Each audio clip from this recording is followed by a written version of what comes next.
Film की शुरुआत एक दहशत भरे मंजर से होती है। कोई व्यक्ति विभत्स तरीके से एक शव का ठिकाना लगा रहा है। उस शरीर को क्षत विक्षत किया जाता है और जल्दबाजी में दफना दिया जाता है। ये शुरुआत ही गहरे रहस्य की ओर इशारा करती है। इसके कुछ ही देर बाद सीन बदलता है और हमारी मुलाकात जैक से होती है। जैक सड़क किनारे खड़ा किसी सवारी का इंतजार कर रहा है। यहाँ एक अजीब बात नजर आती है, एक सड़क का संकेत जिस पर लिखा है कि इस सड़क पर किसी को भी लिफ्ट ना दे। इस चेतावनी का ठीक क्या मतलब है ये स्पष्ट नहीं है, लेकिन एक बात साफ है, वहाँ से गुजरने वाली कोई भी गाड़ी, चाहे वो स्थानीय हो या बाहर की, जैक को लिफ्ट नहीं देती है। अकेला और हताश जैक अपनी भावनाओं को दबाकर हार मान लेता है। वक्त गुजरता गया और जैक पैदल चलता रहा। तभी उसे एक झगड़ा नजर आता है जिसमें एक आदमी और एक महिला उलझे हुए थे। आदमी उस महिला को सड़क के बीचों बीच छोड़कर तुरंत वहां से चला जाता है। पूछताछ करने पर पता चलता है कि महिला का नाम वेरोनिका है और वो मूल रूप से फ्रेंच बोलती है, हालांकि वो अंग्रेजी में भी पारंगत है। जैक यूके से है और दुर्भाग्य से उसे फ्रेंच बिल्कुल समझ नहीं आती। हमें ये भी पता चलता है कि जैक इस समय फ्रांस में है, लेकिन घर लौटते समय डाकुओं के एक गिरोह ने उसे लूट लिया।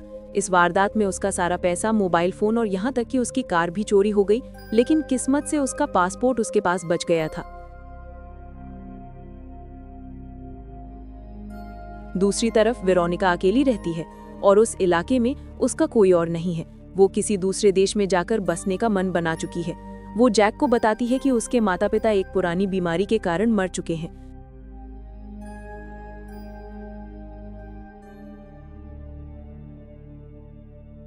रात होने पर दोनों जंगल में कुछ देर बिताने का फैसला करते हैं। आग के पास शरीर गर्म करते हुए वेरोनिका जैक को बताती है कि वो हाल ही में ऑटोग्राफ बनाना सीख रही है। सुबह जैक की आंख खुलती है तो देखता है कि वेरोनिका उसके पास नहीं है। पता चला कि वो एक झील में नहा रही थी। जैक भी तुरंत उस झील में कूद जाता है। झील में साथ नहाने के बाद वे दोनों उस इलाके की सड़कों पर पैदल ही अपना सफर जारी रखते हैं। जब वे पूरी तरह से थक कर हार मानने वाले होते हैं, तभी एक कार आकर उन्हें लिफ्ट देने की पेशकश करती है। जैक को थोड़ी राहत मिलती है, लेकिन वेरोनिका बिल्कुल खुश नहीं दिखती। वो मदद करने वाले उस आदमी से डरने लगती है। ये आदमी ग्रिजाद है, जो उस इलाके का स्थानीय है और बहुत अच्छी अंग्रेजी नहीं बोलता है। इसलिए वो जैक और वेरोनिका को पहले अपने घर ले जाने का फैसला करता है, ताकि वो उसकी पत्नी मैरी से मिल सकें, जो पहले इंग्लैंड में रह चुकी थी। जैक इस न्योते को ठुकरा नहीं पाता और वे तुरंत ग्रिजाद के घर के लिए निकल पड़ते हैं। घर पहुंचने पर जैक और वेरोनिका का स्वागत ग्रिजार्ड की पत्नी मैरी करती है। मैरी जैक को उसके कमरे में ले जाती है, जबकि ग्रिजार्ड वेरोनिका को उसके कमरे में। मैरी के जाने के बाद थकाहारा जैक तुरंत बिस्तर पर लेट जाता है और गहरी नींद में सो जाता है। जब जैक की आंख खुलती है तो तब तक रात हो चुकी होती है। उसकी नजर एक संदूक पर पड़ती है जिस पर ग्रिजाद लिखा था। जिज्ञासावश वो संदूक खोलता है। अंदर ग्रिजार्ड और मैरी की जवानी की कुछ तस्वीरें थीं, लेकिन बात यहीं खत्म नहीं होती। वहाँ एक लड़के और एक लड़की की भी तस्वीर थी। जैक को पक्का यकीन हो जाता है कि ग्रिजार्ड और मैरी इस घर में अकेले नहीं हैं। लेकिन हैरत की बात यह है कि उसने और वेरोनिका ने घर में उस लड़के या लड़की को कभी नहीं देखा था। रात के खाने के बाद जैक जानबूझकर वेरोनिका के पास जाता है, जो घर की छत पर सिगरेट पी रही थी। वेरोनिका उससे घुलने मिलने के लिए ये भी बताती है कि पहले उसका एक भाई था, लेकिन दुखद रूप से जब वे दोनों खेत में लुका छिपी खेल रहे थे, तब वह ट्रैक्टर से कुचल गया था।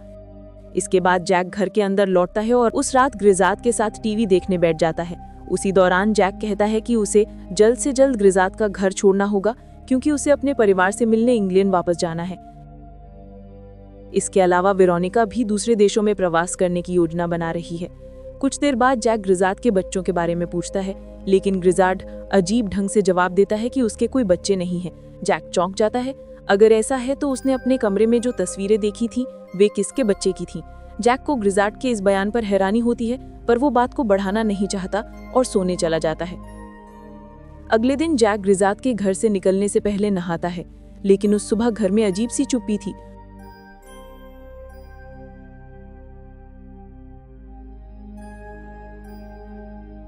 और तो और वेरोनिका भी वहां नहीं थी। जैक के मन में बुरी आशंकाएं आने ही वाली थी कि तभी ग्रिजार्ड अचानक एक हथौड़ा लिए हुए प्रकट होता है। ग्रिजार्ड बताता है कि वेरोनिका सुबह जल्दी ही निकल गई और उसने जैक को जगाना ठीक नहीं समझा। ग्रिजार्ड की इस बात से जैक को उस पर और ज्यादा शक होने लगता है। हालांकि ग्रिजार्ड कहता है कि वो अभी अलमारी का दरवाजा ठीक करके आया है। आखिरकार जैक को वेरोनिका का छोड़ा हुआ एक खत मिलता है, जिसे देखकर वो ग्रिजार्ड की बातों पर यकीन कर लेता है।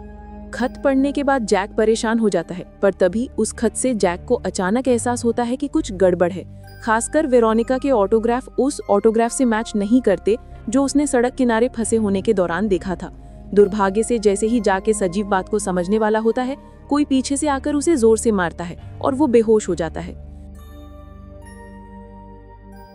जब जैक को होश आता है तो वो पहले सीन में दिखी एक पिकअप कार में होता है। यहाँ पता चलता है कि जैक को जानबूझकर बांधा और अगवा किया गया है। अगवा करने वाला ये अधेड़ उम्र का आदमी डेला क्रूज है। जैक तुरंत समझ जाता है कि वो एक साइकोपाथ के ठिकाने पर आ चुका है। डेला क्रूज उसे कोई जानकारी नहीं देता और यहाँ तक कि उसे खाने की एक प्लेट भी देता है। बाद में पता चलता है कि डेला क्रूज की सारी धमकियां महज कोरी बकवास थीं। वो बस ये सब इसलिए कर रहा था ताकि जैक उससे लड़ने की हिम्मत ना करे। डेला क्रूज जैक के हाथ की रस्सी खोलता है और कैमरे से उसकी फोटो खींचता है। इस फोटो का क्या उद्देश्य है ये स्पष्ट नहीं होता। फिर डेला क्रूज उसे वापस पिकअप ट्रक में डालता है और उसके मुंह पर डक्ट टेप लगा देता है। बातें ही खत्म नहीं होती। डेला क्रूज उसे तैयार किए गए इंजेक्शन से बेहोश करने की कोशिश करता है। किस्मत से जैसे ही डेला क्रूज इंजेक्शन लगाने वाला था, उसका ध्यान जलते हुए चूल्हे से निकल रहे धुएं पर चला जाता है। जैक को मौका मिल जाता है और वो जितनी जल्दी हो सके वहां से भाग निकलता है और उस आदमी की पहुंच से दूर जाने की कोशिश करता है। बहुत दूर पैदल चलने के बाद जैक आखिरकार ग्रिजार्ड के घर वापस पहुंच जाता है। वो मैरी और ग्रिजार्ड को बाहर जाने की तैयारी करते हुए देखता है। उनके जाते ही जैक सीधे घर में घुस जाता है और वेरोनिका को ढूंढने लगता है। और निश्चित रूप से वेरोनिका एक कमरे में बंद थी। जैक बिना देर किए उसे आजाद करता है, लेकिन अप्रत्याशित रूप से ग्रिजार्ड और मैरी ठीक उसी समय घर लौट आते हैं। सौभाग्य से दोनों किसी तरह घर से भाग निकलने में कामयाब हो जाते हैं। हालांकि उनकी ये फरार कोशिश मैरी और ग्रिजार्ड की नजर में आ जाती है और वे घबराकर उनका पीछा करने लगते हैं। भागते हुए जैक और वेरोनिका कार से उनका पीछा कर रहे मैरी और ग्रिजार्ड से आगे नहीं निकल पाते। जैक और वेरोनिका के पास अब कोई चारा नहीं बचता और उन्हें मैरी और ग्रिजार्ड का सामना करने के लिए मजबूर होना पड़ता है। वेरोनिका हार नहीं मानती। वो तुरंत जैक को लेकर एक केबिन की तरफ भागती है जहां वे छिपने का फैसला करते हैं। लेकिन हैरानी की बात, वो केबिन डेला क्रूज का निकला और वो भी वहां पहुंच गया। जब वेरोनिका उसके सामने आती है तो डेला क्रूज हैरान रह जाता है। उसी पल जैक एक शॉटगन से डेला क्रूज को धमकाता है, जिससे वो फिसलकर एक नुकीले लोहे में फंस जाता है। वेरोनिका की अगली चाल समझ नहीं आती, लेकिन वो जैक को एक तड़पाल के नीचे छिपा देती है। इतना ही नहीं, वो डेला क्रूज की मौत से संतुष्ट नहीं होती और एक चाकू उसके सीने में घोंप देती है। इसके बाद ग्रिजार्ड और मैरी केबिन में प्रवेश करते हैं। ग्रिजार्ड तुरंत फ्रेंच भाषा में वेरोनिका से बात करता है। फ्रेंच में वेरोनिका उसे डैड कहकर बुलाती है और यहीं पर भयंकर खुलासा होता है कि वेरोनिका शुरू से ही जैक से झूठ बोल रही थी। ग्रिजार्ड ने भी जैक से झूठ बोला था कि उसका कोई बच्चा नहीं है, जबकि वेरोनिका ही उसकी बेटी थी। इस मोड़ पर यह प्रकट होता है कि वेरोनिका एक सीरियल किलर है जो बिना किसी स्पष्ट कारण के किसी को भी मार सकती है। इतना ही नहीं, उसने लुका छिपी खेलने के बाद अपने छोटे भाई की बर्बरता से हत्या कर दी थी और उसके शव के टुकड़े टुकड़े कर दिए थे। तो फिल्म की शुरुआत में जो शव और उसे ठिकाने लगाने वाला व्यक्ति दिखाया गया था, वो और कोई नहीं बल्कि वेरोनिका ही थी। लेकिन अब जैक इन सब से इतना पागल हो चुका था कि वो वेरोनिका के माता पिता यानी मैरी और ग्रिजार्ड की कोई भी सफाई सुनने को तैयार नहीं था। दुर्भाग्य से मैरी जैसे ही जैक को अंग्रेजी में सच बताना चाहती है, वेरोनिका उसे पीटकर बेहोश कर देती है। अब केवल ग्रिजार्ड ही बचता है, जो अपनी बेटी और जैक के भाग जाने के बाद बेबस होकर हार मान लेता है।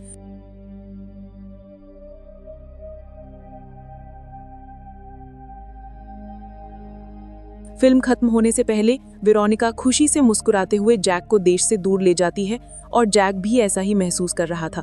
उस वक्त जैक इस बात से अनजान था कि वो महिला उसे भी मार डालेगी। दरअसल फिल्म की शुरुआत में ही हमें सड़क संकेत के बारे में बताया गया था, जो किसी को भी लिफ्ट देने से मना कर रहा था। ये संकेत वेरोनिका की साइको हरकतों की ओर इशारा करता है।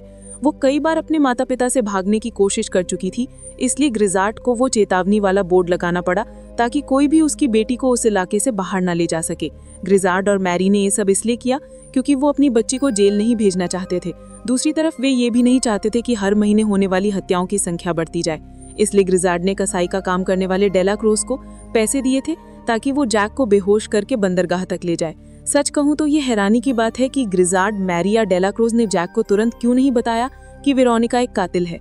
शुरुआत के दृश्यों पर दोबारा विचार करने पर मुझे लगता है कि वे जानते थे कि जैक उस वेरोनिका पर अधिक भरोसा करेगा जिसने शुरू से ही पीड़ित होने का नाटक किया था और अपनी झूठी कहानियां जैक को सुनाई थीं।